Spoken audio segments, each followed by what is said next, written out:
guys, and welcome to another episode of Woke by Accident Podcast. It is a weekly chat about socially conscious topics impacting the culture. On this episode, we are joined by Sambaza, host and creator of the Sambaza Podcast.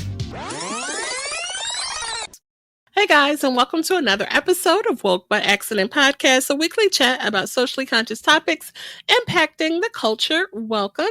We are excited to have our co-host, Sambaza, host and creator of the Sambaza Podcast, a remarkable figure in the podcasting world, hailing from the Republic of Kenya.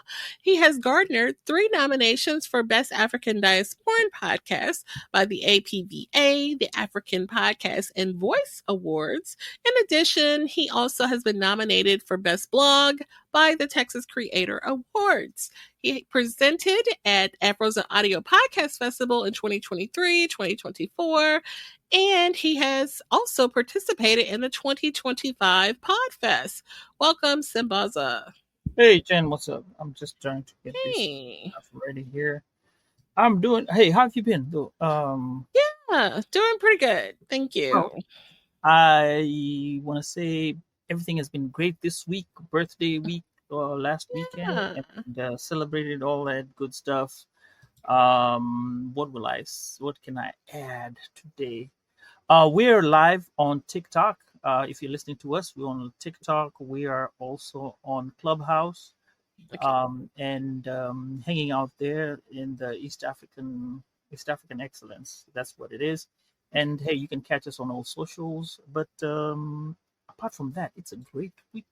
How's yours? Yeah, and salute on your additional trip around the sun. You didn't tell us that last time, and I had to find out in the streets that it was your birthday, so I had to throw a little reel together. I love the reel. Reel. Yeah. Thank you so much. That was nice. You're welcome. Blessed me with that reel. Yeah, it was great. Thank you. Good. Well, I'm glad you enjoyed and are back Ready for another topic. Yeah. So, before we get into the topic, let's throw in some good news. Afros and Audio is coming from the 16th to the 19th of October. It's coming soon. I have been selected to be on the panel, plus a few guys from the C4 Collective have also been selected onto the panel itself, and it's awesome. So, guys, watch out. We'll give you more stuff coming in, but that's one of the good things that's happening so far. Well, kudos on being selected for the panel. That is hot off the presses news. It's very exciting. You presented before. So, good vibes to you in travels. I'm not sure if I'll make it this year, but we'll be, rooting for you. I think there's a virtual option, so we'll see about that. And I'm sure you'll do fantastic as always. Yeah, I think I'm going to come in and hang out and try for this time. Whatever I've been given to do is nice. And I want to add on to the other part where we'll do a lot of helping out. I want to be helping out and see. It's more enjoyable when you're there helping out. I think there's more fun in that. Definitely. You have the experience, so I'm sure they definitely could appreciate your services in that. But before we officially introduce the topic, I did want to share that, we'll be talking about the longstanding theory of driving while Black in light of a recent news story that centered around an unarmed driver having a pretty heated exchange with the police. So I had the idea to talk about that driving while Black. Do we have this fear? Talk about what that definition is and all the things that surround this particular news story. So we'll get into that shortly and show a clip for perspective and all the things. So, but before... But remember, there are 3 sides. This is what I say. There are 3 sides of the story. There's the one side of the story, hers, and the truth. So there's always 3 sides of the story. All what we're doing is we're just going to be in the middle, trying to decipher. It may not be right, it may be right, but it's our opinion, what we see, and hey, we just seeing like it is, right? For sure. And like this is like getting back into the root of like what Woke by Accident was kind of birthed from, these news stories, of people being disenfranchised, having these encounters with police or individuals, and us having our say about it. So kind of getting back to the beginning origins of Woke by Accidents with this episode. So thank you for joining us. Audio episode will be out soon. I'm listening in the background and going back to my roots. There's a song anyway. It's just back in my head. Yeah. But hey, before we forget the affirmation of the day, it's really exciting about this affirmation. I like it. It says, "I move my body in ways that bring me joy." So if I do, it's bringing me joy. Wait a minute, what? The affirmation says, "I move my body in ways that bring me joy." So it's about self. Yes. So anything to do with self, and self-care, self emotional intelligence, and anything about self. So whatever brings me joy is how I move my body. So that's today's affirmation, guys. Yep. Okay, we received that. How about a African proverb? Oh yeah. So I went and traveled over the weekend to the country of Algeria. Now Algeria is in the north of Africa. Here's some fun facts about it. So it is the largest in Africa. As they say, Algeria is the biggest country in Africa by land area, when you talk about the land area. And another thing is, Jen, remember that iced coffee that we drink? It is believed to have originated in Algeria back around 1840. So they're the ones who kind of started it off. 80% of Algeria is covered by the Sahara Desert. And last but not least, this is very, very interesting. Algeria is one of the few countries in the world that does not owe money to any other country. Again, does not owe money to any other country, which means that they're debt free. That's something that people don't know about, or maybe people do know. I found that like, wow, okay. Right. All right, so here goes the proverb. The one whose belly isn't full of straw isn't afraid of fire. I'll repeat that again. The one whose belly isn't full of straw isn't afraid of fire. All right, what do you think about the proverb, and what do you decipher? How can you decipher that proverb? Yeah, I immediately think of the scarecrow, and so the scarecrow was supposed to be the not courageous one. So if you are not made of straw, then you have courage, right? So yeah. So what it is that the one I can equate it to the one story about Jesus when he told the people who were stoning the lady, and they said, "Hey, if you have not sinned, be the one to cast the first stone," and they were not able to. So it's the same thing as if you do, if you know you are or you're carrying fuel, right? You're not going to go close to a fire or light a matchbox close to yourself. So if you know dirt, you'll be scared, like these politicians nowadays, when you're into politics and you try to go out there and talk your stuff, you are careful about what you talk about, because if you say something wrong to somebody, they're going to come back at you. And when they come back at you, it ain't going to be nice, because they probably have receipts and all that. So that's how I'd equate today's proverb, which says, the one whose belly isn't full of straw isn't afraid of fire. Okay. We received that. Thank you for sharing. Welcome. Absolutely. And welcome in. I'm going to say greetings to the chat. Yo, yeah, we have Hill Empower Release. That's Denise. And she was here last week with the episode. And we had a great episode. If you want to go check it out, it's out on all the socials and also audio and video as well. So go ahead and take a look at it. It was very very informative and intuitive. Absolutely. As well. Yes, we thank Miss Denise more for Anybody joining else? us. We got a lot of people. We got some on live on TikTok. We got Yes. others who are there on listening onto Clubhouse, and then we also have here on our live on YouTube. And we just want to thank you guys for coming through. Absolutely. The audio episode will be out soon for these recent episodes. And we appreciate you guys for tapping in with us to take a part of this conversation. Absolutely. So, getting back to our topic. So, we will officially introduce the topic. So, we want to revisit this theory of driving while Black, a phrase rooted in racial profiling and the over policing of Black motorists. We mentioned the recent incident news story involving a young man, William McNeil, and the Jacksonville Police Department as a springboard, and we will explore systemic injustice in traffic stops, legal implications, and the trauma that many Black drivers face and feel behind the wheel. So, yeah, we wanted to, talk about that harsh reality, which a lot of people call driving while Black. All right, what you got for us? So, Got the receipts.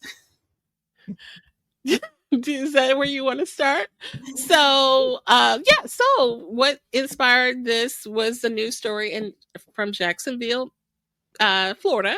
The gentleman, the young man, William McNeil, was stopped by an officer without clear justification. And we have a clip that we would like to show. And this is from a Fox affiliate. So I guess we'll start there. And this is kind of the short version. You doing both? Or you doing one? I start with the short one. Short one? Okay, cool. Yeah, so we'll start with that one. So for the other guys who are not on YouTube, they're gonna have to kind of listen in and be like, okay, this is what we hear. Doesn't that suck? You probably want to see exactly what's going on. Well, so we're gonna put the links on the show notes so they can see, right? We will include those. So they just have to watch my expressions. And be like, can you call your supervisor? All right, go for it. Exit the vehicle now. Exit the vehicle. Show me your hands. Here.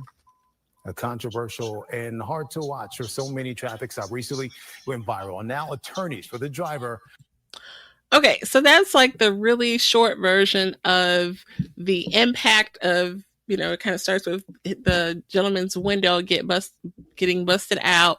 And then there's another angle that shows and they kind of shortened it in that news clip of, and that's, I guess, Denise is in Florida. We have some folks that we know that are in Florida. I kind of wonder like what the feeling in, the city is about this. I mean, this happens in all the cities. Obviously, we've seen, something similar happen, but it just really kind of struck me seeing this video clip, because he literally kind of threw his hands up, and the way that he kind of act unaffected by getting the glass broken. I think anyone else probably would have been, visibly shaken, upset. And he just kind of had, I don't know if calm is the word, because he was upset. And he did, demonstrate that he was upset, which, you have a right to be without, showing violence or threatening mannerisms and things like that. So I guess thoughts on this clip. We're not making any judgment. So what we're going to do is we're going to explore it and break it down to see how it fits the broader pattern of racial profiling. And then you have to ask this critical question. Is this theory a perception, or is it real, or it's proverbial truth, or is some proverbial truth around it? I think that's where, if you can try to figure that out, it'll probably help us out, knowing how it goes.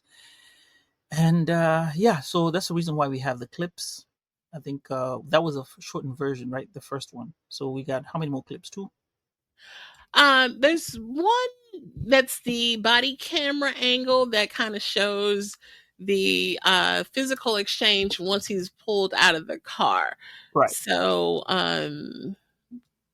we can go back to this one's so short. We'll just do this one and then we'll do the other one behind it. All right.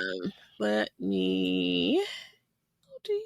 Okay, there we go. So that's that one. Right. All right, go for it. Exit the vehicle now. Exit the vehicle. Show me your hands. Here. A controversial and hard to watch for so many traffic stop recently went viral. Now, so that's the one, and then the other clip kind of picks up from when the glass is broken, and I want to show that there's some speed or was the other one that was the. You had another one. That was I do. That's the body camera one. So it's a different angle. Okay, so let's pick up here. But you got the one. It's already the guy. There's a cop that came to the front of the car to stop it from him taking off. And I don't see why. Did they think that he was going to run away? Correct. But so this is the moment, like before he punches the glass. But because it's the body camera, his camera's too low for you to see the glass getting broken. But he says he's gonna. Exit the vehicle now. Okay, there it is. Show me your hands. Here. The glass is already broken. What about the one that you had before? That's the same one. I just took it back further, but I wanted this part to be shown first. Yeah, it's the same clip. Put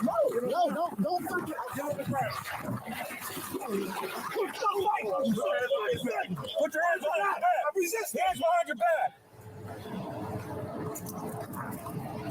What's wrong with you? Like he literally mushed his face against the concrete when he's already being held down. What's going on, bro? What's going on, man? You're under arrest. That's what's going on. No, yes, bro. Yes. Local reason, bro.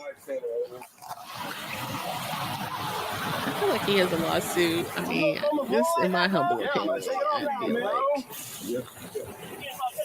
And I'm just trying to have a real conversation with y'all. Well, the one thing they put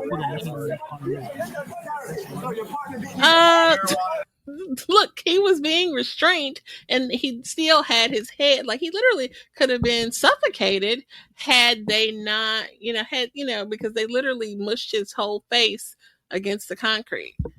Too much. But I mean, so there's a moment like in the beginning where we did take it back. Do you want to show that part? Yeah, that part where the whole thing when it started off from okay, so like the very, very beginning, and we won't spend a whole lot of time because there's some people that can't visually see, but just this is like the very beginning. Yes, sir. Is there a reason why you're popping the door open like that? I don't have a window that works. Is there a reason that you're pulling me over? Yeah, absolutely. There's a reason why I'm pulling you over. For one thing, inclement weather, you don't have your lights on. Two things, you're not wearing your seatbelt. It's daylight. I don't need the lights. And it's not raining. It's not raining. Oh, this is inclement. It's not raining. Okay, I'm not arguing with you. I'm telling you why I'm pulling you over. Give me your driver's license, registration, proof of insurance. No, call your supervisor. Why? Excuse me? Call your supervisor. Why did you pull me over? It's only 35. I'm properly driver. I've already told you. Why did you pull me over? Step out of the vehicle. No. Step out of the vehicle. All right. Yep. Yeah.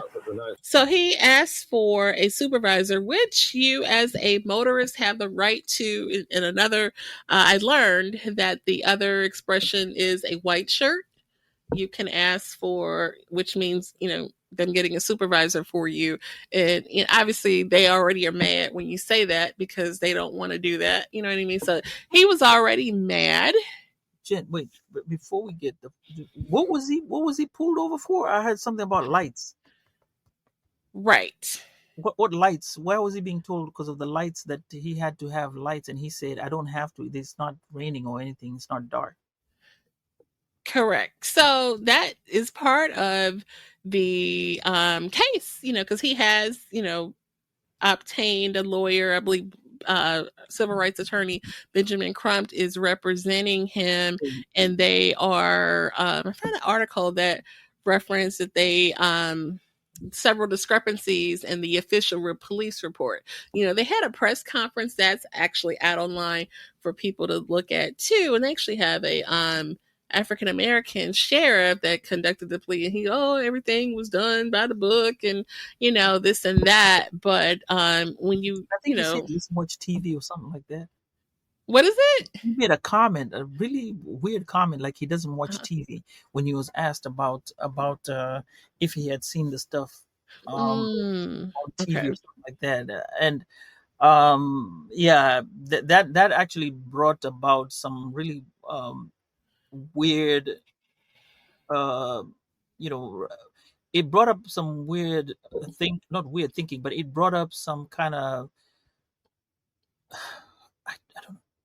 I don't know how to put it, but it was weird in itself that you are a police officer, a senior police officer, and don't watch TV. That part was kind of threw people off.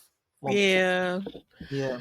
For sure, definitely. So, I mean, this is just one of many exchanges that, African Americans experience. So I thought it would, be a good example to talk about this fear, intimidation and feeling that people feel of driving while Black. We'll repeat that definition. We talked about it a second ago, but driving while Black is a phrase used to describe the racial profiling of Black drivers by law enforcement, where individuals are disproportionately stopped, searched, or questioned based on their race rather than a legitimate traffic violation.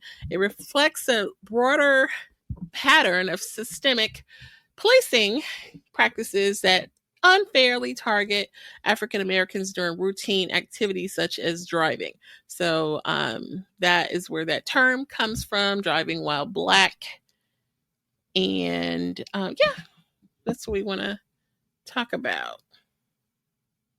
Now, in your case, we now, Jen, you've invited me to your show, and we've talked about this issue about work by accident, and actually that's how your podcast started, work by accident, stuff that happened around, and you felt like, look, we need to highlight these things because the community out there is not aware of some of these little bitty things that happen. And you analyze most of what was happening from your perspective, and try to give viewers an idea of to what is happening. And you've gathered a lot of knowledge and a lot of videos with these issues and pointed them out, and I thank you for that. What we're looking at, this is not an isolated thing. It's kind of something that happens all the time. I myself have been a victim of driving while Black, because one time I was driving late, about midnight. That was a long time ago, way long time ago, and I got pulled over. Unfortunately, or fortunately, I was with somebody else. I was with a girl, and it was a first time date, and they started wondering if I was a criminal or something like that, because here I am, I'm being pulled over, and they don't know me from Jack. And you're like, okay, you just met this guy, he took you out, couple of things, first date, and here you are being pulled over. You don't know what's happening. He could be anything, So, needless to say, it was nothing. They just asked and then looked at it and then left me alone. But those are some of the issues that people do get. And I think as an adult, at that time I was an adult, when you look at teenagers, especially like him, he's a young adult, or even younger, you are really scared when your child goes out driving, especially if they're male. Well, now we can talk about women, because you have Sarah Bland being another case where something happened to her. She got pulled over, then things went south, went to jail. Suddenly she comes off, deceased. So these are the cases that you hear and you've seen going since way back. And when you have your kids start driving and they're in that mode of, hey, you're saying, okay, they've they've gotten to this level where now you are free of not having to chauffeur them. Now they're chauffeuring themselves. Right. You start to wonder, especially boys. Some boys are told, look, you can only carry one passenger. It's you and the next passenger. You cannot carry other people on the back. Nope, that's not acceptable. And it is scary for Black parents. And coming back to this particular incident now, let's look at it. The guy gets pulled over, right? And what does he do? He pretty much knows his rights. He knows very well what he is what he's entitled to, his freedom, and he asked for the supervisor. Now he already told the cop, he opened the door, and that's the reason why the window was not down. He told him that the window was not working, so he closed it. When he asked for the supervisor, said he does not want to get out. He does not want to get out unless the supervisor is called. Now, things get dicey at that time, and I think that's where the questions become now. Why didn't he just get out of the car and ask for the supervisor? Or if he felt he was unsafe, then he locks himself in the car. And when you have the other car pull over on the front of him for the police officer, then the police officer pulls over right in front of him trying to block him. I mean, he could claim that he was scared because you make it all everything just falls into play. Like you guys are up to something. You're having a bad day. You don't want to be told anything. And true. And so, and William McNeil is 22, so it's very young. I did look it up that he's 22. I feel like him not wanting to get out of the car was totally because he did not feel safe. I think he even said that later in the press conference with Ben Crump. And I feel like it was a measure that, like, yes, I'm risking, having to go to jail because I don't feel safe. Because how many people immediately when they get out of the car, bam, they're shot dead. You know what I mean? So I felt like I'm closing this door until a second person who can witness. And mind you, he already announced that he was filming because the officer, in the very beginning said, I got my camera on too. So he knew the guy was filming. And I think, I'm filming. I want a second officer here because, you know what I mean? Just for my safety as a person. So I kind of understand why he did that, so that it would be an additional set of boots on the ground, if you will, to witness what is happening. You know what I mean? But of course, he sees him not getting out of the car as, in compliance and being cooperative and things like that. And I think that created, some tension. But did he deserve, to be beaten and that type of thing? And the additional aggression that occurred, I disagree. I feel like it was excessive. And that's just an opinion. The punch was not even warranted. What you had to do was just break the window and tell him, okay, now get out. Okay. And at that point, then I'm thinking I don't know if he was going to get out or not, but I'm thinking at that point, if there are other supervisors, but it had already gone south. But you know what? Get out. That's another observation. I feel like they recognize this is a young kid. I'm not going to get my supervisor for this kid. Because why couldn't they just say, he could have even acted like the second officer. Okay, here's the supervisor. Get out the car. You know what I mean? Or anything. Or he was not going to, comply with that request of asking for the supervisor. I'm not getting this kid a supervisor. I mean, that's the energy that he was giving, is that I'm not doing that. We're just going to bust the window. It's like, is that procedure to just bust somebody's window if they ask for a supervisor? I think like if he would have been an older person, a non-melanated person, things would have went differently. It just really, I believe that. I feel like things would have went differently. And I think there would probably been some hesitation if it was an older gentleman, if it was a Black older gentleman, and tell him, and then also how you dress. And this is kind of something which is weird. Okay, I'm going to get off topic. In those police videos that they have where they show you suspects behaving weirdly, and then you see somebody running away from cops, they act stupidly. I think when you look at those, even some cops say those happen because, and they're shown because when they arrest people of different, different caliber in society, Right. they will behave differently. They'll be like, okay, fine, you tell me this, they'll comply, and you get out. There's not no fanfare, but most of it that they show you is the ones that run away, the ones that do crazy stuff, and with those being shown over and over again, kids watch it, and this is where it perpetuates to your notion when you become a cop. You've been watching these things when you're young, even though when you go through training, you don't look at it differently because you've seen them and you're laughing. But once you laugh and see it, it's still imprinted in your brains, right? So you get into a cop academy, and even though the supervisor tells you that, you're not going to change, in my opinion, because it's something that's there. Once you see something, you can't unsee it, and you're not taught to hate, but you learn. It's a process that you learn.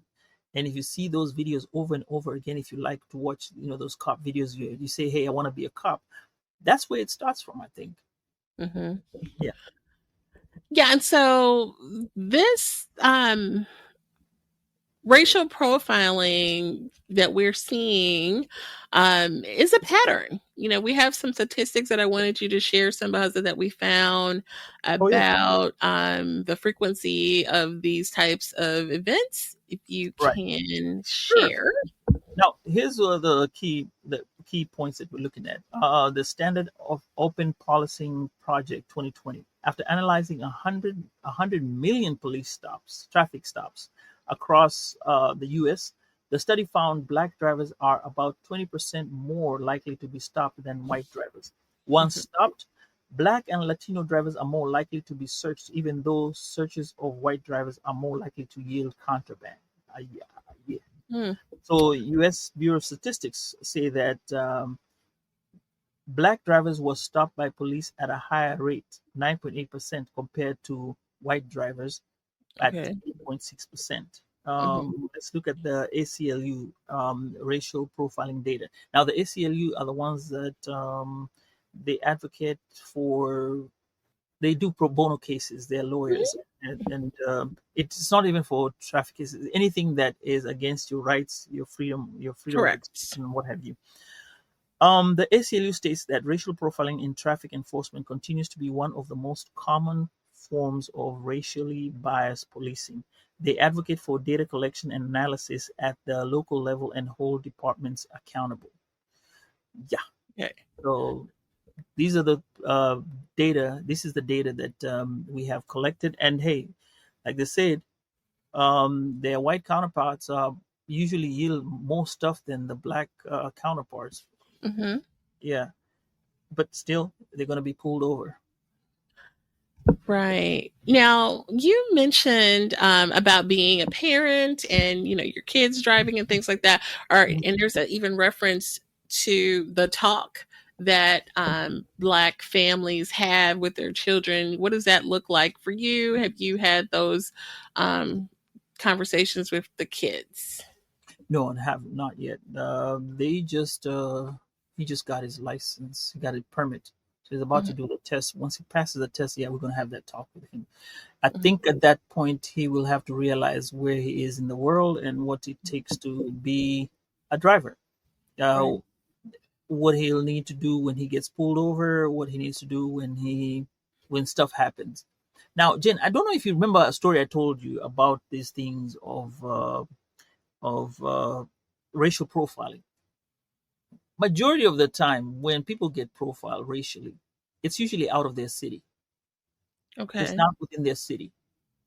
Why I say that is because if your child could be, sometimes, I'm going to put sometimes, if your child is a standout or in the local high school, the local PD may have come across them or may know your parents, or if you're a football player or a soccer player or something, a local cop may have known you, or your son may have been on the same team with the cop's son and met in the field or somewhere, or they might be in the same high school. So some of these, I think, if we to do a study, we'll know, probably will get the idea that it does happen in your local city, but highly likely if you're a standout player in the soccer team, or you're well known out there in the community. But these kids who are like quiet and live life on their own, quiet kids in the neighborhood, chances are, yeah, if you get caught up, yeah, the cop does not know you, and what's the first thing they'll do? They'll just treat you like any other. Of course. Yeah. And the worst part is, and I was told by the kids, I think before we get to the comments, when kids were younger, the African Americans that I met after I came to the U.S., they would say they would get pulled over by the cop, and then when the cop tells them to get out, right, Mm-hmm. they take them to the front of the car, and then ask them to press their head on the dash, on the front side of the dash, not the dashboard, but yeah, it's on the dash, right? And the car is hot, so you cannot put your head down, because if you put your face down on it, it's burning. The car has been running. Correct. So now you cannot you're trying to put your head up, because you're going to get burnt or get scalded by the hot, metal. And he's pushing you down and saying you're resisting. Mm-hmm. And you're not trying to resist. All you're trying to do is trying to avoid getting burnt. And it was a tactic that they used and said, oh, now you're resisting. You're resisting. Okay, we're going to take you in. And yeah, it's so unfortunate. True. So let's go to the comments here. Yes. Yeah, Denise says, you can see that he braced himself prior to the break. Definitely a racial battle. Yeah, it does look like it was a racial. It had racial motives, and overextending your force. Because I mean, he had nothing. He already showed your hands. And another thing is, if I'm looking at the cops, I've seen videos where cops are being shot at by people in the car, right? Mm-hmm. People are usually calm. The one I saw last guy was calm, and then suddenly he started shooting at the police. And I'm sorry, it's an unfortunate thing, but in this instance, he was alone, and he already told you all he wanted was a supervisor. Right. He wasn't aggressive. He wasn't, and he was calm. All he had to do was just go back and sit in. The cop could have gone back and sat in his car, called the supervisor, and when the supervisor came, they approached him, and they tell him, "Okay, fine, cool." There would have been nothing like resistance of arrest. There would have been nothing like that fight, and we would not have known anything about that. It'd have been just another day in his life. Right. Another thing that bothers me, especially about the press conference, you're kind of familiar with the press conference that was held. The punch that the officer did after the glass was broken was referred to as a sucker punch. And I guess that term, the sheriff immediately disagreed that it was a sucker punch. It wasn't a sucker punch. It's just like, how is it not a sucker punch? But I guess if your interpretation of sucker punch, or maybe he just didn't like that word, or I just thought that was interesting. The internet does not lie. The internet does not lie. There are receipts right there. I mean, you see, he breaks it, and then the next thing he does is throw in a punch. He cannot go he cannot go in court and say, "Oh, it was the force that I hit." And that's what he might say. It's the force that I hit the window. It just went straight through, and I didn't mean to hit him. It just hit him. Right, and they had to literally undo his seatbelt, unclick him from his seatbelt to drag him out, to assert more force, unnecessary additional force onto him. And it just seemed like he totally has a case. They went overboard. I don't know if the protocol is for someone to lose their job, or like something needs to happen, because it just seems like his civil rights were violated. We think we've seen that even without being a lawyer or what have you. It definitely went too far. I think at most they usually go on to desk duty while the case is going on. Yeah. Then they get their union rep to go. They actually they have their union rep first, but they'll come onto the scene and tell them, don't say anything, don't do anything. You know what you did, and this is what they say. And then the union rep will get the story, and then now he's going to sit behind the union rep. So the union rep will be representing him when he goes to talk to his bosses. So they'll be there and say, okay, well, did you see this? And then the other cops are there. So there's that camaraderie with the union. I'm sorry to say, it's just a camaraderie with the union thingy. And then there'll be union against the police department member, because he's just a worker. He's just true, right? An investigation will occur and happen, but you just wonder, how that's going to play out. You know what I mean? So yeah, they're gonna break some bread for sure with what they're doing. I mean, a lawsuit is happening. They're not getting out of it scot-free. No, they're gonna break some bread. The only thing I wanted to add on to this part is that at least he got out alive. If he got out, if the situation was different, let's see. Denise said racial battle fatigue is what I meant to say. Yeah, I think that's the term to say. The tired of these racial battles. Now, going back to what I was talking about, if he passed on, say out of something that had happened over there, now that becomes a weird situation. Then I'm gonna give you guys a story about this. This is gonna go a little bit off, but it still ties on to this. There was a story about an NPR documentary I listened to, and they were talking about this particular cop. I think it was a retired cop. I'm not sure, but he's online. If you do a search, you'll find him. I didn't get all the details, but usually I put my notes. But most of the time I'm driving, so I can't stop and write those notes. However, that's been. Let's get back to the story. So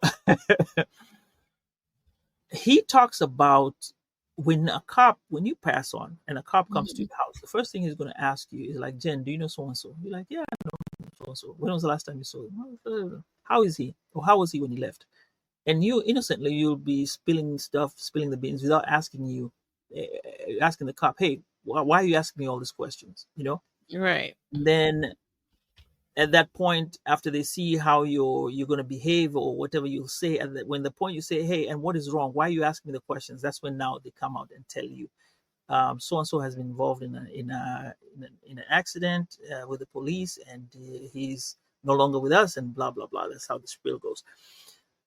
But for this particular incident, there's this cop. He talks about it online, and he talks about it online and tells the cops that when you get to the house the first time, you're trying to get as much information as possible about this person, because for sure, when they realize what's happening, they shut off and request for a lawyer and don't give you any information. And then you don't know anything, what's behind this person. They could have been on drugs. They could have been on anything else. And that's information you will not be told at that time. But you're trying to confirm that, hey, the person was on drugs. So if you wrote the person was on drugs, then they will say, okay, the person was on drugs. He left home here in a hurry, or he left home here with a fight. So this guy actually created a manual about this, and 80% of the cops in the U.S. use that manual, and it's quite controversial because he sells it, and in that there is no compassion for the person who is bereaved, because what they're doing is, and he actually says on the video when I heard, it was like, they're not your friend. Those people are not your friends. At that moment, they're trying to sue you, and they're going to sue the department, because for a cop, once the person dies, they're on leave, right. Not even desk duty, leave. You're not going to be at work. So he has to gather as much information as possible. And there was 2 incidents that were played on the NPR. I think if you go online, you might find that information there. They said information, like you were being asked the questions, you say, hey, you know what, this person is usually on drugs, he was on whatever, la la la la. Let me tell you, when it came to paying the amounts for the damages, right, they couldn't pay money. And guess what they said? There's this one, they said, we're not going to pay you any money, we're going to pay the amount. And it was like some little bitty amount, and they're going to donate it to another cause, like to teach. I think it was to sensitize people on how, or to sensitize the cops on how to behave when they get to somebody who is bereaved or is involved in a police shooting or something like that. Police shooting, something like that. So I'm glad this did not get into that situation, and we have a black boy who is still alive, to go home in the evening. I don't know how many other people who, there's so many others who may not have gone home, and we've seen them on TV, which is one of the things that I say, it's really tough. But needless to say, this particular cop or this particular person has this, and he is actually selling it as manuals, and those manuals are used. And I think what they're trying to do is change the way they change the manuals that they use and change the behavior that they use. But sometimes these cops, to make changes is really, really hard, especially if it's gonna make you not get a lawsuit. So, in your view, it was presented as something that was supposed to be positive to curb the aggression and fights and additional exchanges and escalation and things like that, violent escalations, or it just seems like another way to kind of save their neck? No. This is a way of saving their necks, because remember, when they come to your house, Jen, when somebody comes to your house, you see a cop in front of the door, and then they, instead of telling you right off the bat, hey Jen, look, I'm so and so, officer so and so, and I came to you regarding so and so. They say, no, correct. They're collecting evidence. So they don't even say I'm so and so. No, they're telling you. First question is, so and so. Yes. Who is he to you? Blah blah blah. Then they start prodding you questions before they get to starting to tell you, hey, this is what's happened. So with that in mind, they're trying to save themselves from not paying out if the thing is wishy-washy. Right. You're gathering evidence against the person. And here is somebody who's lost a life, and you're trying to save yourself. You see where that line is? Of course. But this guy is like, no, that's what you're supposed to do. This is what it's supposed to do. This is the right thing to do. And I have a manual, and this is what I'm selling. And like, wow, I was shocked. Well, and so sharing that, it just shows you how deep the protection of the blue wall is. And, watching that press conference, I felt the blue wall was very strong, because it didn't seem like no matter what they asked him, he was going to take the side of the officer of the police department or whatever. No, he wasn't excessive. No, he didn't do anything wrong. Of course, he acted within protocol. Everything was, we're right and you're wrong. We're right and everybody else is wrong. So it's like, how do you fight this blue wall if it is going to protect at all costs, no matter right or wrong, or my interpretation to your interpretation? So that's why you have to take them to court, because that's the only way that you can get hopefully a fair fair chance, because it seems like it's impossible to fight a blue wall. Yeah, it is impossible, but you have to try. I mean, these are things that you absolutely. Absolutely. You can't let them. Okay, you have to put resistance, because if you show resistance, that means that there'll be a way that they have to know. They know that they can only do so much. But if you let them, they'll keep going on, finding ways to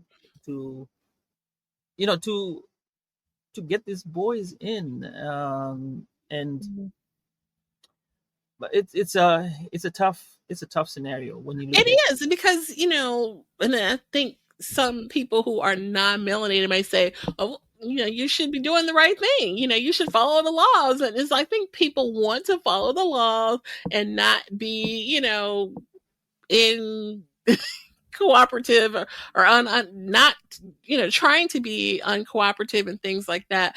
And so, the little bit of safety of, I'm going to stay in my car until a supervisor comes. If that makes you feel safe when you've seen case after case, news story after news story of, African Americans being shot, Black women or men, because there's been a lot of women, Sandra Bling, we can go on and on and on, who have lost their lives at the hands of, on the other side of a police exchange, and it started one way and things went left. And I don't want people to just think we're anti, police or whatever, but these things, it's a pattern. There's statistics behind it. We talked about the statistics. It happens. And so, conversations, So let me tell you a story. It happened in Dallas, like about some years ago. So guy gets pulled over. Hands on the steering wheel, like you tell the kids, put your hands on the steering wheel. And when they ask you questions, you tell them, if you have a wallet, you tell them, look, I have my wallet. Can you please, here's the word you tell them, hold the steering and don't say anything. When he comes, they ask you, okay, what have I done? Blah, blah, he explains himself. Then you tell them, hey, look, is there anything? You tell them, nope. Anything, they'll ask you if there are any guns, blah, blah, blah. You say, nope. And then do you driver's license? You say, hey, can I reach for my wallet? It's over here. Do you mind? Then they say, yes. Okay. Put it, one hand is up. You put it, show them, okay, here. That's my driver's license. So this guy, they pulled him over, asked him the questions. Then the next question is, do you own a gun? He said, yes, I'm a licensed gun holder. He showed him the gun. He's calm. I don't know what he said. They pulled him over, and then he 100% did everything right. I just do not understand what happened to the cop. Wait, so he had a gun in the car? Yeah, he had a gun. Normally they would lose it right then and there. No, but he was a licensed gun owner and everything. He was allowed to carry. Yeah. So I don't know what happened. They put him in handcuffs and took him to jail. Yeah. 1 month later, those things, usually the reports start flowing in, and then the story starts getting heat, only to find out that the boy's dad was a cop. Uncle or dad was a cop. Okay. And he had been told to do exactly what he was supposed to do. So now the cop gets into trouble just because of that. Yeah. And justifiably. I mean, if he followed all of the measures, he did not show violence or threatening or And when he was brought on TV, he said, look, my dad or my uncle was a police officer, and they told me when I get pulled over, these are the things you have to say, and this is everything you say. And the guy was calm, and everything just went on, and suddenly he just felt like he had to put him in jail. And here we are. And I was like, wow. And those are the ones you shouldn't be scared if they do say, I'm going to take you to jail, because you're getting out. You're getting out right away, and you're not going to be there long, because you're in there on some bull, for sure. Especially if you once you get a chance to make a call. What's going to happen to you? You don't know what's going to happen. True, but I don't think we can let that be the reason of not challenging the police. I feel like we still need to challenge, calmly, firmly, let them know you don't feel safe. Ask for a white shirt, ask for a supervisor, if you feel unsafe, and you have a right to do that. You know what I mean? If they said they're going to take you to jail, let them take you to jail. You know what I mean? Let it get thrown out. You can get released on your own recognizance. Like, they use that as a tactic to scare you. You know what I mean? Like, let me give you a last one. And this was so sad. This was so sad. God, Sambaza. And everybody in Dallas would know this. In Houston, he was a Houston running back. He was playing for the NFL, and his mother-in-law was critically ill in hospital, and she was in hospice and what have you. So they get the call. They're told, hey, y'all need to go. You all need to come to the hospital if you want to see her for the final time and say whatever your rights and what have you. So, they got out of the car driving fast. And what they did was they put their hazards on. So like when you see somebody put your hazards on, you're like, okay, there's something going on. So the cop sees him, drives, stops. The guy did not say whether he was a running back, not say he was anybody famous. All he said, like, look, guys, look, please, let me go and see my mother-in-law. She is passing. She's going to pass, and this is the only chance I have. They kept them there, and then finally another cop from another place like a different area, came and told this guy, hey, why don't you just take them there and then let them go in? After they go in, then you can arrest them. This cop was like, no, I'm not doing that. So they took them there.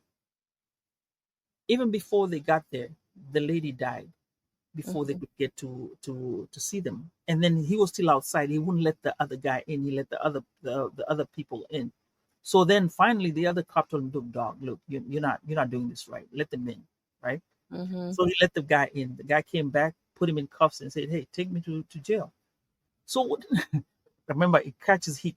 So from the time the story was put in, it took like about a month, because I think, the way stories happen, and then guys are talking about it, then suddenly, what, who, what?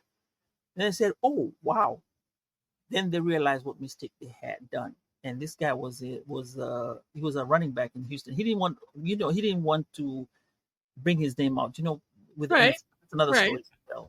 It's another thing about them, as long as they don't want attention coming to you, whether as a player. But it was so sad, and I don't know what became of it. Maybe I need to find out. But yeah, that's what happened, because it was just driving while black, and could not. True. It happens. Yeah, it does. So as we wind down, I just want to reframe our conversation. We are broadcasting this conversation on multiple platforms. So we appreciate the ones who have joined us, even if for a moment, to take part in our conversation. And we were talking about driving while black. This still exists. Driving while black is a phrase used to describe racial profiling of black drivers by law enforcement, where individuals are disproportionately stopped, searched, questioned based on their race rather than a legitimate traffic violation. It reflects a broader pattern of systemic policing practices that unfairly target Black Americans during routine activities such as driving. And we talked about a recent news story involving William McNeil in Jacksonville, Florida, where he was unarmed and asked for a supervisor, and the traffic stop really escalated in a violent way towards him. And this was all caught on camera. So, any final thoughts? And we kind of did a great job in, talking about this theory, what it looks like, how it has manifested over the years. Some statistics were shared and things like that. So, additional final thoughts? Final thoughts are, we have to live in this world. It could be worse, but we can do better. And as parents of new drivers, if your child is getting out there to drive, please just teach them, tell them the business, tell them the truth. Doesn't matter where you are. It doesn't matter. Your color will always show, and those prejudices are always going to be there. Right. Now, they may not show right now, but it's good to tell your kids, and in my opinion, it's good to tell your kids so that they are aware of it. It may not happen, but just be aware that you're not the same as the other kids who are non-melanated. So just be careful when you're driving. Know your rights. Ask questions. Be respectful. And yeah, don't. If the officer is having a bad day, that's his problem. But if you're respectful and everything is showing and everything is running, because they have a camera that's running, just be respectful and everything will work out fine. And that's all I have to say about that, Jen. And take us home. Absolutely. And before I conclude, since we've talked about this topic before, shout out to Brian Will Turner, who was on the show before with his invention that he created called Pocket USA, where you can put your driver's license and put this outside of your window so that you can, be safe and inside of your vehicle and send your ID out on the other side. It is, you can't really see it, but shout out to Brian Wilt Turner, who created the Pocket USA. And I actually ordered one. He was a guest on, it had to be like season 1, season 2 of Walk by Accident. And for these types of exchanges. He created this so that people could be safe and not have those kind of problems. And we had a great conversation. We will reference his episode where we had the conversation about what to do when you're pulled over and things like that as we wind down. But definitely know your rights is key. And thank you for joining. We hope that today's conversation has inspired and enlightened you. If you found today's episode meaningful, please consider sharing it with friends and family. Our collective awareness and advocacy play a crucial role in creating positive change. Stay tuned for more engaging content. We look forward to having these important conversations in the future. And with that, we again thank you, and everyone take care.